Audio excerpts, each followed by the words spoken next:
Hindustan petroleum corporation limited HPCLৰ ফালৰ পৰা ওলাইছে নতুনকৈ জুনিয়ৰ এক্সিকিউটিভৰ কাৰণে ভালেমানকেইটা পদ আৰু এই পদকেইটাৰ কাৰণে আপোনালোকে কেনেদৰে আবেদন কৰিব পাৰিব আৰু কি ডকুমেণ্টছ লাগিব ইয়াৰ বিষয়ে আজি এইটো ভিডিঅ'ত মই আপোনালোকক দেখুৱাম। তো বন্ধু বান্ধৱীসকল, পদকেইটা ওলাইছে হিন্দুস্তান পেট্ৰলিয়াম কৰ্পোৰেচন লিমিটেড চমুকৈ HPCLৰ ফালৰ পৰা আৰু টোটেল পদ ওলাইছে আপোনালোকৰ 63টা পদ ওলাইছে আৰু এই পদকেইটাৰ কাৰণে পুৰুষ আৰু মহিলা সকলোৱে আবেদন কৰিব পাৰিব অনলাইন যোগে আৰু ইয়াৰ আপোনালোকৰ দৰমহাত থাকিব 30,000 পৰা 1,20,000 পৰ্যন্ত আৰু সিলেকশ্যন প্ৰচেছটো আপোনালোকে CBT যোনটো কম্পিউটাৰ বেছ এক্সাম হয় প্ৰথম আপোনালোকে সেই কম্পিউটাৰ বেছ এক্সামটো পাছ কৰিব লাগিব।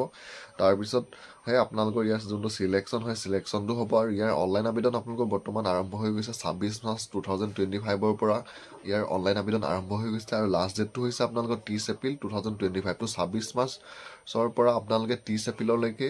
হিন্দুস্তান পেট্ৰলিয়াম কৰ্পোৰেচন লিমিটেডৰ যোনটো অফিচিয়েল ৱেবছাইট আছে সেই ৱেবছাইটটোত গৈ আপোনালোকে এই পদকেইটাৰ কাৰণে আবেদন কৰিব পাৰিব আৰু ইয়াৰ আপোনালোকৰ এপ্লিকেশ্যন ফিজটো দিব লাগিব। জেনেৰেল OBC EWC সকলে 1180 টকা আৰু SC ST PWD সকলে যদি আবেদন কৰে তেওঁলোকে কোনো ধৰণৰ এপ্লিকেশ্যন ফিজ দিব নালাগে, তেওঁলোকৰ কাৰণে তেওঁলোকে বিনামূলীয়াকৈ আবেদন কৰিব পাৰিব আৰু ইয়াৰ আপোনালোকৰ ধৰি দিছে প্ৰথম যোনটো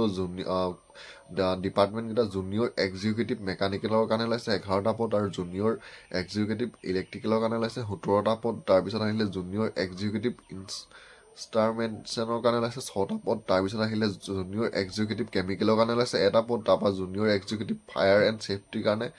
ওলাইছে 28টা পদ আৰু টোটেল আপোনালোকৰ ইয়াৰ পদৰ সংখ্যা হৈছে 63টা পদ ওলাইছে আৰু ইয়াৰে আপোনালোকৰ এই 5টা বিভাগতে আপোনালোকৰ পদকেইটা ওলাইছে আৰু যদি আপোনালোকে আবেদন কৰিম বুলি ভাবিছে এতিয়া বৰ্তমান যিহেতু ইয়াৰ অনলাইন আবেদন আৰম্ভ হৈ গৈছে